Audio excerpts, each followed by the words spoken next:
Hello friends, welcome to Kamath Astrology, and today we will speak about another topic, that is understanding the transit of Sun in the sign of Mesh from 14th April 2020 till 14th May 2020. Om Shri Swami Samarthaya Namaha. Now look at this chart. So on 14th April 2020, the Sun is going to transit from the sign of Meen, which is the 12th house in the natural zodiac, to the sign of Mesh, which is the first house in the natural zodiac. Okay. Now the Sun spends approximately 1 month in every sign. Okay. So to traverse 12 signs, he takes 12 months, or in short, he takes 1 year to travel the entire zodiac belt comprising of 12 signs. Now the sun's transits are very fast, okay, because the sun changes from one sign to the next within 1 month. But there are two transits of the sun which are considered very significant. First is the transit in the sign of Mesh, and second is the transit in the sign of Capricorn. The transit in the sign of Mesh is known as Mesh Sankranti. Now look at this diagram carefully. So if you see the first house has the planet Sun transiting into it on 14th April 2020. The sign of Mesh is ruled by the planet Mangal or Mars, who is the friend of Sun. Okay, and the sign of Mesh has three compartments in it, which are called as nakshatras, and these nakshatras are named as Ashwini, Bharani, and Kritika. Okay, every nakshatra is of length 13 degrees 20 minutes, correct? And each sign is of 30 degrees. So the entire sign of Mesh is of 30 degrees, and the nakshatras of Ashwini, Bharani, and Kritika are each 13 degrees 20 minutes in length. So the nakshatra of Kritika spills into the other sign. That is, you will find some portion of the Kritika nakshatra in the Mesh Rashi, and the remaining portion will be in the sign of Taurus. Now the sun gets exalted at 10 degrees in the sign of Aries or Mesh. Okay, so this exaltation point of the sun falls inside the Ashwini nakshatra, because Ashwini nakshatra's length is 13 degrees 2 minutes starting from the border of Mesh. Okay, so on 14th April, Sun has entered the Ashwini nakshatra inside the sign of Mesh Rashi. Okay, now let us discuss few things about Ashwini nakshatra. Ashwini nakshatra is represented by the symbol of the horse. Okay, the horse is a creature that moves very fast. So people born in the Ashwini nakshatra, they have a tendency to do things very rapidly at a very fast pace. Okay, so they are continuously looking for new opportunities. Now why does the sun go into exaltation in the Ashwini nakshatra? Okay, the Ashwini nakshatra is ruled by Ashwin Kumars, okay, who are actually the physicians or doctors in the divine world. All right, so people born in the Ashwini nakshatra, they have great amount of healing power, and the sun gets very powerful here. Now one important thing about the sun is that in whichever house the sun sits, okay, the sun throws lights on the aspects related to that house. So suppose if the sun was sitting in your sixth house of conflicts, of enemies, etc., all right, then the sun provides you clarity on who are your enemies, what are your conflicts, what is troubling you. Okay, so it throws light on the entire issue. Now in this case, the sun is sitting in the first house of the natural zodiac. Okay, the first house is about yourself, it is about your personality. Okay, so when sun gets exalted, you will see a great rise in your own self confidence. So suddenly you will start feeling very self confident, you will want to do new things. Okay, and the sun throws light on the situations related to the Mesh Rashi. So if there is some problem troubling the world right now, okay, because of this sun transit into the nakshatra of Ashwini, the sun will throw light on the solutions related to that problem. Okay, now the next question you may have in mind is, when will the sun exactly provide the solution?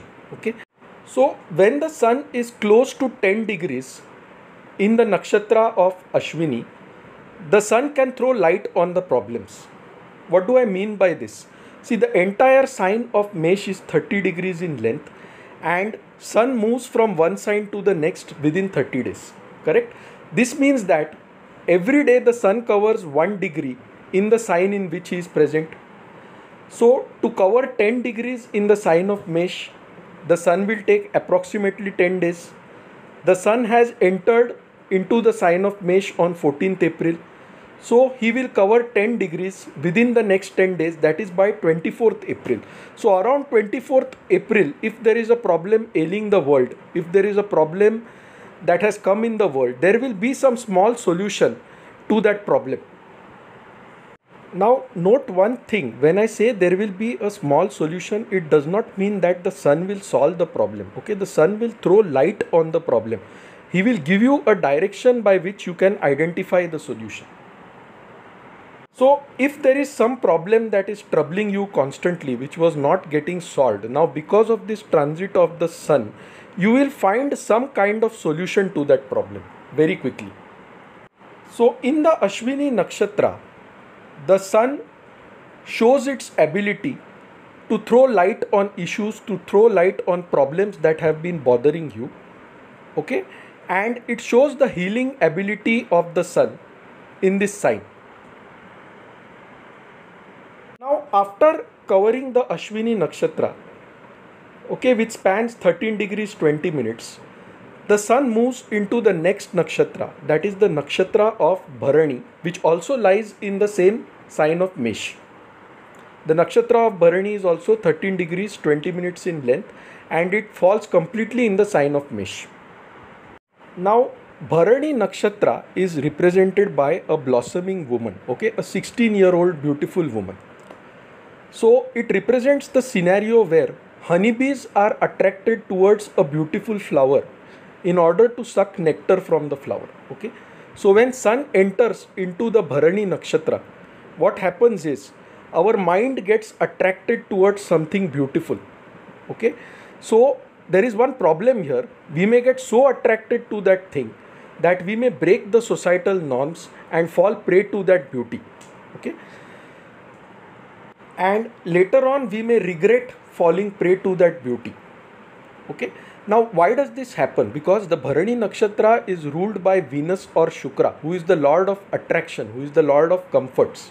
Okay, so when the sun enters Bharani Nakshatra, one has to be very careful with his conduct, particularly if you are having a female boss in your office and you are a male.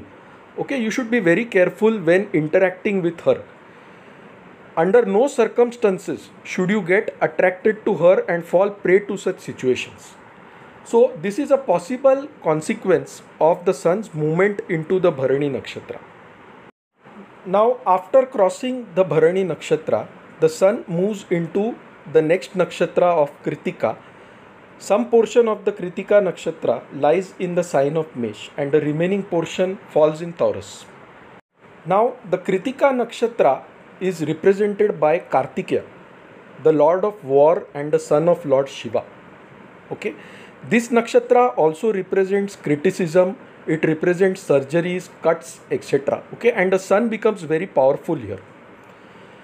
So when the sun is in the sign of Mesh and inside the Kritika Nakshatra, okay, it is a very good time for doctors, physicians, etc.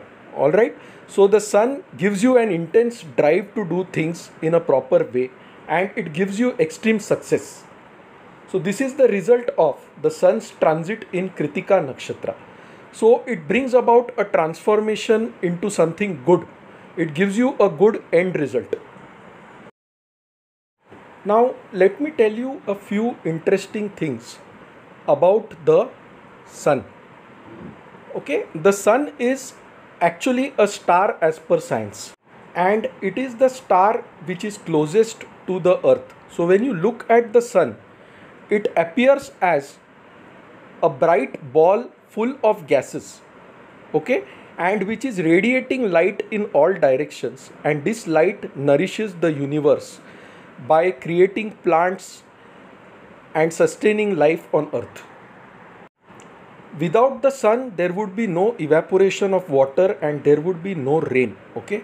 So the sun is the one who sustains the universe, okay, and therefore the sun is also known as Surya Narayana. He is equated to Narayana because Narayana is the one who is responsible for maintaining the universe, and the sun's role is of maintaining this universe, so he is also known as Surya Narayana. The sun and the moon are luminaries and they are known as the eyes of Kalpurush. Okay, so the sun also represents our right eye in medical astrology. The sun represents the calcium that we get, okay, in our body. The sun represents the universal soul, the universal consciousness, okay, and therefore he represents our personality, he represents our consciousness. He is also known as the Atma Karaka, okay, the significator of the soul in the human body.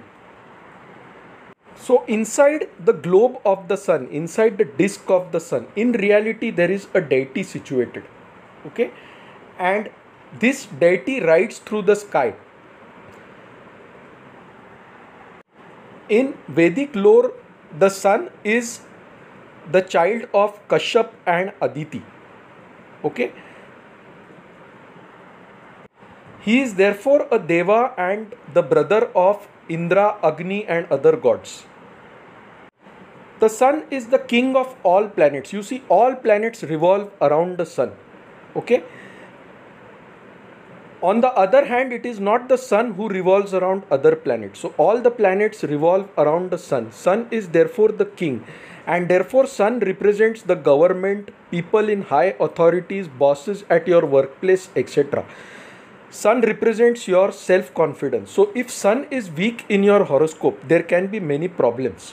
Like what? Okay, so your health may suffer. Second thing is your self-confidence may deplete. Okay, you may not feel very confident about yourself when you take up new tasks. Sun also represents your image in the society. Sun thus represents your self-esteem, your social status, your prestige. Okay, on the negative side, sun also represents ego. So if someone has an exalted sun or a strong sun in the 7th house, all right, what may happen is he may have a very high ego, and because of this there may be clashes with his partner. So this is the negative side of the sun, because the sun also represents our ego. Since the sun nourishes the entire universe, okay, he is also the Karaka of father in your horoscope. All right, so the sun represents the kind of father that you may get in this life. Sun represents your father, while the moon represents your mother. Therefore, in Jyotish, any afflictions to the sun are said to cause Pitrudosh. For example, if the sun is in very close conjunction with Rahu or Ketu, it causes a solar eclipse. Okay, and this may impact the health of the father of the native. So, you see how many dimensions the sun controls in our life. The sun is one of the most important planets in astrology. Now, how do you strengthen a weak sun in your horoscope? Okay, so here are a few things which you should do if you feel the sun is weak in your horoscope, or if you are experiencing any of the symptoms which I mentioned earlier, such as lack of self-confidence, lack of self-esteem, okay, low image in the society, etc. So the first thing you should do is you should learn to respect your father and your teachers, okay, because sun represents your father, he represents your gurus and teachers as well. The second thing that you should do is get up early, take a walk and expose yourself to the rays of the sun, okay. So this builds good health for you. The sun is represented by the element of jaggery or good. Okay, so if sun is malefic in your horoscope, you can feed good or jaggery to animals such as the cow. Okay, this strengthens the sun. Sun also represents the copper element. Okay, so donating copper to poor people again strengthens the sun. And if you do this on Sundays, which is the day of the sun, okay, it shows greater benefic effects. If you are facing problems in your workplace, if you are having issues with your boss, one way to solve this is to worship the sun. Okay, worship the rising sun. So worship the rising sun by chanting the Gayatri mantra or the Dwadash Surya Namavali and offer water to the rising sun from a copper vessel. Okay, do this for more than 3 months and you will see that your problems automatically get resolved, because sun represents the government, sun represents the bosses. Okay, so if you are facing problems with the government, if you are facing problems with the bosses in your work environment, then try doing this, try improving your sun, and you will see that there is a great benefic effect of the sun on you. You can also chant the Vedic mantra of the sun, which is as follows: Japa Kusuma Sankasham Kashyapeyam Mahadyutim Tamorim Sarva Papagnam Pranatosmi Divakaram. The meaning of this mantra is as follows. Japa Kusuma Sankasham refers to the hibiscus flower. So one who is as beautiful as the hibiscus flower. Kashyapeyam Mahadyutim. So the sun god is the son of Rishi Kashyap. Alright. Tamorim Sarva Papagnam. So one who destroys all our sins. Pranatosmi Divakaram. One who gives life to everyone. We bow to such a sun.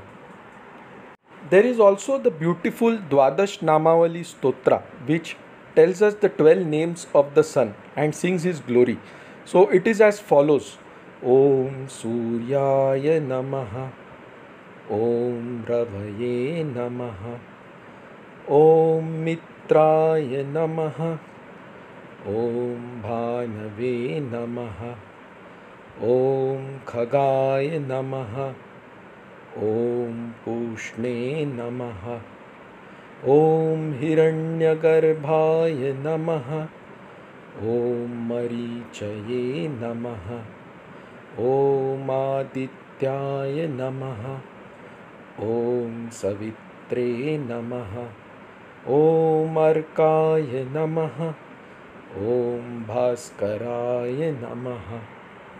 So chanting any of these mantras looking at the rising sun over a long period of time will obviously strengthen the sun in your horoscope, and it will provide you with a lot of self-confidence, self-esteem, okay, improvement in your work environment, etc. So friends, thanks a lot for watching this video. Hope you liked this video. If you liked this video, please mark it as liked on YouTube. Feel free to subscribe to our channel Kamath Astrology on YouTube by clicking the subscribe button. Subscription is absolutely free. Now my contact details are given here. So for any queries, you can email us at astrosevaworld@yahoo.com. For any consultations, you can visit our website astroseva.tripod.com or download our app Kamath Astrology from Google Play Store. So friends, thanks a lot. Hope to see you soon with another video shortly. Thanks. Bye. Enjoy the weekend. Have a nice Sunday.